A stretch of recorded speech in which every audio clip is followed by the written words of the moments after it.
Assalamualaikum warahmatullahi wabarakatuh. Kali ini penulis ingin membahas soal eh, uji panggang oli dan hubungannya dengan sifat oli ya.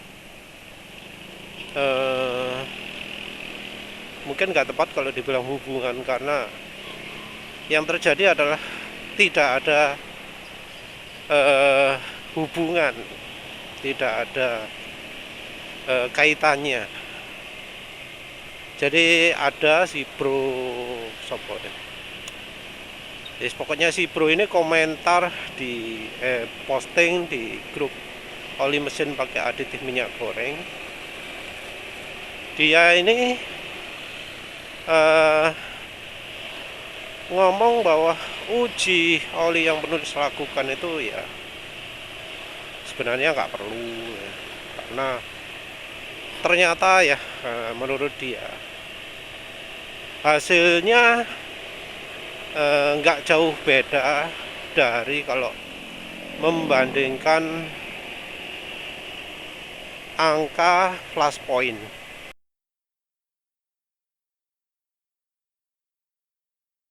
Jadi flash point itu adalah suhu di mana oli akan terbakar. Dia menunjukkan flash point dari oli yang penulis pakai di uji yang ke-14. Ada Mes Ranesa 40, ada Eneos, ada Idemitsu. Lupa angkanya berapa, tapi yang jelas Idemitsu angkanya kecil, 230 derajat kalau nggak salah, dibanding 245 kalau nggak salah Mes Ranesa 40. Jadi menurut dia wajar ya, wajar ketika Mes Ranesa 40 itu lebih tahan. Sayangnya si bro ini rupanya nggak mengikuti uji-uji penulis yang lain. Karena di uji yang lain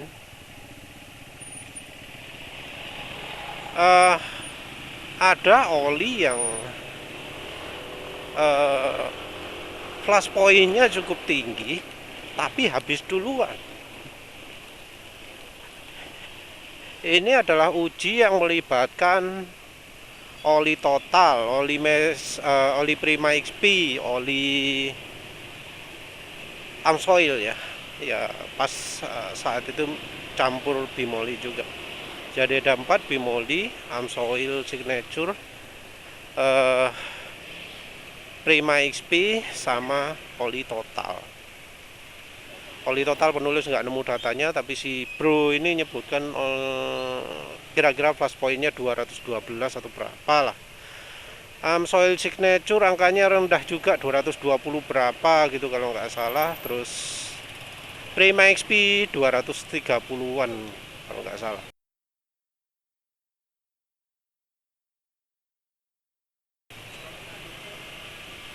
Yang jelas Prima XP adalah yang angka flash point-nya paling tinggi. Bimoli ya nggak dihitung ya.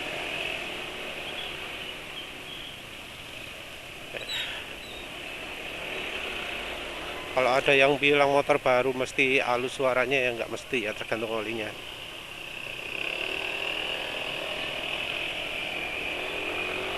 Kita nggak bicara CVT ya, tapi mesin. Jelas suara mesinnya depan sana lebih kasar dari motor penulis. Ya kebetulan karena motor penulis lagi di treatment satu revitalization juga ya. Kebetulan olinya juga bagus, oli Castrol GPS. Oli yang sayangnya sudah nggak diproduksi lagi. Kalau diproduksi lagi mungkin harganya 250 ribuan kali ya.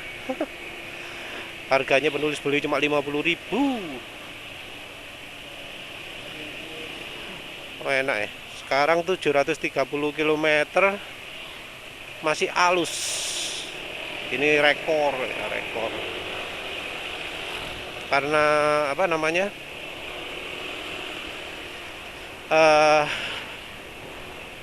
Apa jenenge?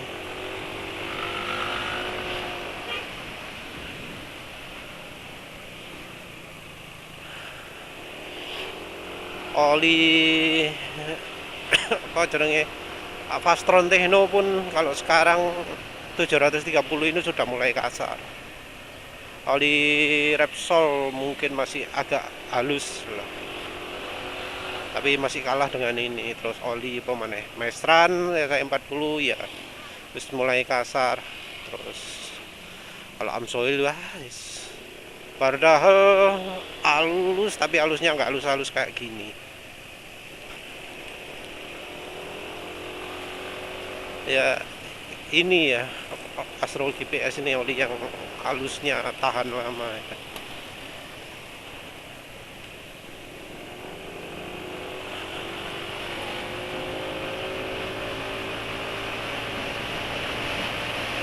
Sampai mana tadi? Ya jadi nyatanya Prima XP jadi oli yang habis duluan.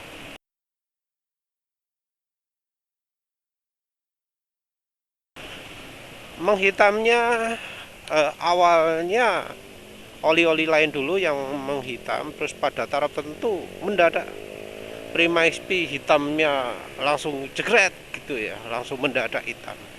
Jadi mungkin ada antioksidasi yang sepertinya kerjanya hanya kerjanya terbatas. Ketika sudah melewati limit tertentu habis dia.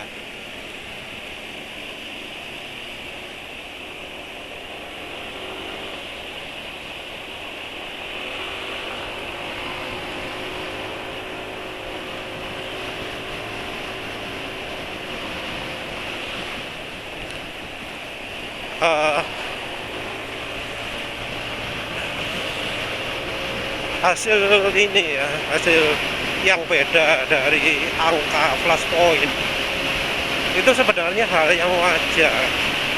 Karena apa? Ya karena olinya sendiri merupakan campuran dari banyak cairan.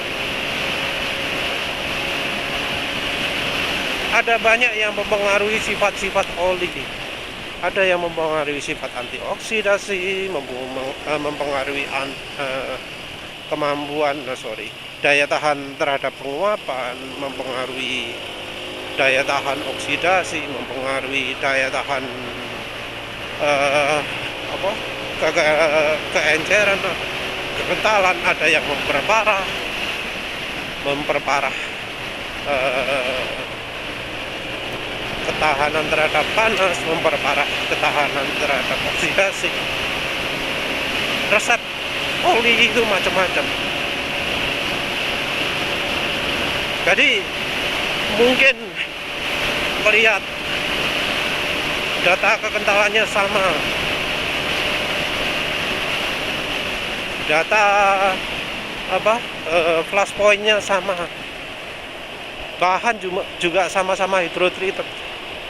Tapi ketika diuji bisa jadi kemampuan penguapannya beda, kemampuan oksidasinya beda, daya tahan panasnya beda. Itu bisa terjadi karena ya sifat cairan sifat cairan itu beda-beda. Contohlah bimoli atau minyak goreng pada umumnya. Ada yang ngomong kalau minyak goreng itu di suhu dingin itu kental sekali. Ini karena terpengaruh asumsi bahwa minyak goreng itu mudah membeku ya. Jadi minyak goreng itu kan membekunya pada suhu yang cukup tinggi ya, pada mungkin 10 derajat, 8 derajat gitu ya. Plus sementara oli mineral yang paling rendah pun ya itu -9. Yang agak bagusan tuh sudah -30 derajat Celcius. Jadi ada yang berasumsi bahwa kalau minyak goreng itu di suhu rendah kental. Padahal enggak. Padahal minyak goreng di suhu rendah ya encer juga. Sebelum membeku dia encer, lebih encer dari oli mesin biasanya. Tapi dia beku lebih cepat. Nah itu udah apa ya, wis sifat alaminya seperti itu. Tapi ya banyak yang salah mengasumsi, dipikir bakal jadi kental dulu sebelum membeku. Enggak, dari kondisi encer langsung beku, wis beku.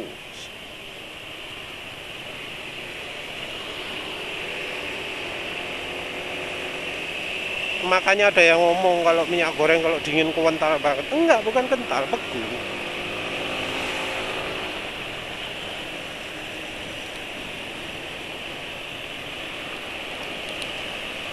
Nah, sebelum beku dia encer. Viscosity index-nya pun tinggi.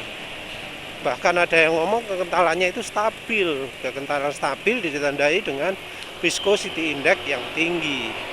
Oli yang kekentalannya stabil, viscosity index-nya tinggi ya. Kalau viscosity index-nya tinggi, nggak bisa dibilang oli yang kekentalannya nggak stabil. Ya, nggak bisa dibilang kekentalannya nggak stabil. Pasti stabil kekentalannya.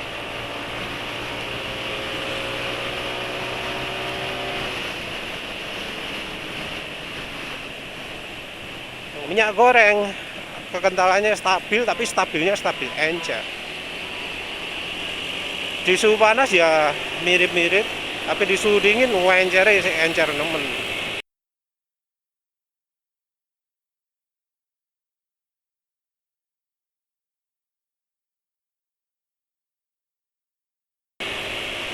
Jadi minyak goreng itu kalau misal dia tahan terhadap suhu dingin gitu ya, dibuat nggak beku di suhu dingin, bakal jadi oli yang yang top banget untuk kendaraan cuaca dingin, karena di suhu dingin pun dia encer.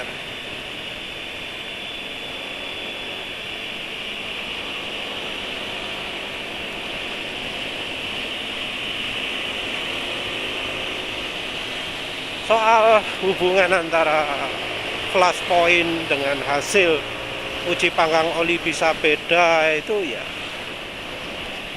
normal ya. Emang kita nggak bisa pakai patokan yang flash point gitu, nggak bisa. Contohnya aja lah, kita jangan pakai uji panggangnya penulis buku. Nah, anggap aja pasti ada aja yang anggap nggak relevan kan. Nah, kita pakai uji yang dilaporkan oleh pabrik oli. Soalnya kalau dari pabrik oli, wah katanya itu adalah data yang paling akurat, paling faktual, paling relevan ya. Kita lihat dari data evaporation loss. Nggak semua pabrikan menyediakan data evaporation loss. Dan apakah kita bisa mengambil hubungan data evaporation loss ini dengan data lain? Misalnya kita pergunakan untuk memperkirakan, oh ini oli datanya begini, kira-kira evaporation loss-nya segini gitu ya. Apa bisa seperti itu? Enggak bisa. Enggak bisa. Data evaporation loss itu ya rupanya tergantung dari banyak hal juga ya. Dan penulis sudah mengumpulkan data spesifikasi yang sayangnya penulis teledor ya. Harusnya penulis itu mencantumkan semua data di safety datasheet, tapi ya apa adanya sih, lagi males ngupdate. Nah, itu data itu menunjukkan bahwa evaporation loss itu nggak mesti.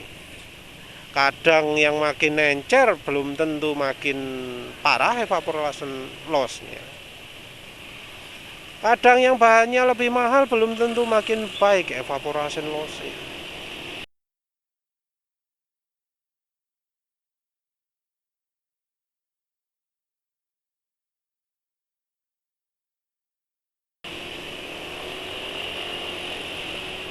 Nggak ada yang bisa kita pergunakan sebagai patokan atau data atau pembanding gitu ya, yang bisa menentukan atau memperkirakan data evaporation loss-nya itu berapa. Nggak ada hubungannya dengan kekentalan, nggak ada hubungannya dengan flash point, nggak ada hubungannya dengan PowerPoint, nggak ada hubungannya dengan apa mana, KV 100, KV 40 gitu ya, density, nggak ada. Ya memang itu juga repotnya, karena ya pabrikan olinya sendiri ya mungkin kalau yang versi misalnya 20W50 nggak dikasih anti penguapan. Kalau yang 10W40 atau 10W30 dikasih anti penguapan. Sehingga jadinya yang 10W30 malah evaporation loss-nya lebih baik daripada yang 20W50. Kan bisa saja terjadi seperti itu.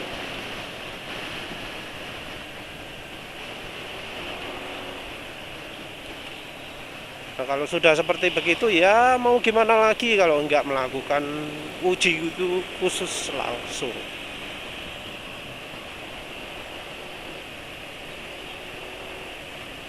Uji-uji yang begitu tuh kayaknya juga bukan uji, ada sih, ada yang menyediakan uji itu, tapi yo kayaknya nggak ada yang melakukan uji oli pakai uji itu ya. Nggak sekaya itulah orang-orang yang melakukan uji oli. Orang yang di grup oli pun kalau melakukan uji olinya yang paling murahan, paling wis sak minim-minimnya, data yang seminim mungkin lah ya. Nggak mungkin komplit. Nggak sekaya itu mereka. Jadi penulis kalau ditawari, ada yang nawari uji oli ya, minyak goreng dibandingkan yang lain, ditawari uji oli, dana miliaran, yang penting menulis tanda tangan moh, karena ya prinsip mereka beda dengan penulis. Uji olinya ya juga pasti nggak sesuai dengan caranya penulis, pakai cara mereka sendiri. Cara mereka yaitu uji oli dianggap valid hanya cukup dengan VOA sekali, terus habis dipakai motornya terus di UOA sekali. Ganti olinya pun yang menentukan mereka. Ngomongnya kalau mineral harus 3.000, sintetik harus 5.000. Pakai cara bodoh-bodohan lah ya. Motor beda ganti olinya tetap sama. Motor orang yang pakai beda ganti olinya tetap sama. Dihantam rata 5.000 km untuk semua motor, untuk semua orang, untuk semua rider, untuk semua pemakaian. Ya karena cara mereka seperti itu ya moh lah ya. Hasil uji oli yang mereka lakukan ya pastinya nggak valid.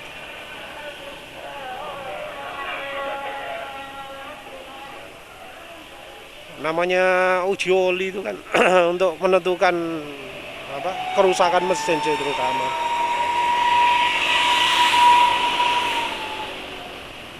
Ya harusnya kalau misalnya pakai uji oli ya ganti olinya itu berdasarkan rekomendasi lab olinya, bukan ditentukan sendiri.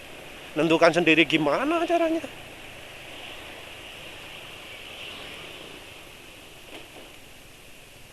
Ya wis lah. Yang jelas ya kita nggak bisa lah pakai data yang diserahkan sama pabrik oli. Juga di PQIe pernah ada, nggak tahu penulis nemu lagi datanya atau enggak, pernah ada ya, bahkan kekentalannya aja beda dari yang tercantum. Jadi dia mencantumkan olinya 10W40 tapi ternyata lebih encer dari itu, ada juga yang lebih kental dari itu. Mengapa kok bisa seperti itu? Karena ya yang tercantum itu kan tipikalnya ya, perusahaan oli itu ya nggak bisa ngasih kekentalan. Misalnya KV 40-nya KV 100-nya anggap aja 15,6 gitu ya. Nggak mungkin dia bisa mempertahankan 15,6 terus menerus gitu ya. pasti ada variasi 15,7, 16,5, 19, berapa gitu ya. Karena bahan olinya kan ya nggak bisa konsisten juga, namanya produksi ya, nggak bisa 100%, angkanya bisa 0,00% deviasinya gitu ya, nggak bisa. Pasti ada deviasi seberapa banyak gitu, karena ya hasil dari alam ya, pasti ya bervariasi. Untuk bisa membuat kekentalan makin konsisten itu mahal. Jadi ada toleransi lah istilahnya, nggak mungkin bisa 100% sama angkanya gitu. Angka yang di produk datasheet itu biasanya disebut tipikal, kira-kiranya kayak begitu. Nggak berarti harus kalau misalnya batch tahun segini hasilnya segini, batch tahun segini hasilnya pasti sama kayak gini, enggak.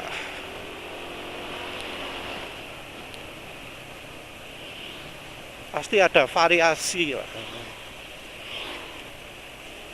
Kalau perhatian ya, di bagian bawahnya itu pasti ada tulisannya, keterangan bahwa angka itu bukan angka mutlak. Ada perubahan spesifikasi tanpa pemberitahuan ke konsumen, itu juga ada kata-katanya seperti itu.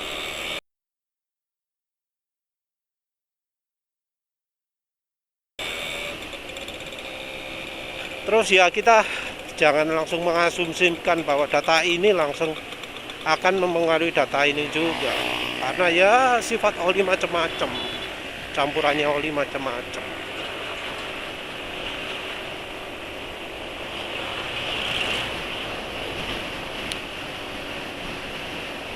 Ya wes lah gitu aja ya, intinya iya kita harus coba dulu lah ya, karena memang setiap batch produk bisa beda. Merek yang dulu penulis anggap jelek, misalnya Repsol, sekarang penulis anggap bagus. Terus apalagi merek yang dulu penulis anggap jelek gitu ya, merek yang penulis anggap bagus dulu sekarang jadi jelek ada juga.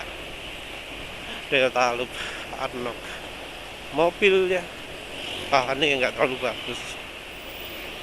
Apalagi sayang penulis belum nyoba oli-oli diesel karena ya terlalu encer. Tapi nanti kalau pas sudah nyoba oli-oli encer ya, Eneos, Idemitsu, ya penulis akan sempatkan juga nyoba oli encer yang lain. Tapi ini penulis masih ingin coba oli-oli yang agak kental dulu ya.